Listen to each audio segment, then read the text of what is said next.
So what happened to your dream? That's the question I would like to ask. What happened to your dream? Because a dream is defined as a strongly desired goal or purpose. In the scriptures, dreams were sometimes impressions on the minds of sleeping people made by divine agencies. What does that mean? Throughout the Bible, we would see somebody sleep, get a visitation from a divine being, and they get a revelation about what God desires to do for them. So with that being said, the question I would like to ask you today, is it your dream or a God-given dream? I firmly believe that what Dr. King dreamed was a God-given dream. You can see the proof that that was a God-given dream. As we honor Dr. King, I personally believe he's rolling over in his grave. Why do you say that, Pastor Mike?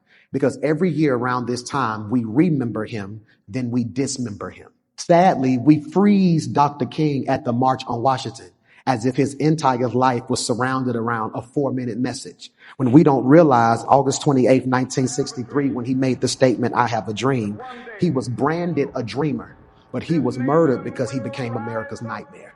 That we remember him, then we dismember him. As long as he was dreaming, he was being warned by the FBI.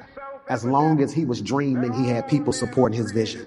But when he began to stand up for equal rights and equal pay and fight for brothers and sisters across the waters, that's when they began to label him a nightmare. Have you ever stopped to consider that at the time of Dr. King's death, his approval ratings were in the mud? At the time of his death, he was labeled the most hated man in America. They could not handle Dr. King, not because of his dream, but they could not handle him because he was a threat. He was a threat to the norm. He was a threat to the standard. He was a threat that for the first time in America, here was rising up an individual who took on a new strategy, who was putting God first, who had people from all racial backlines and all different creeds coming together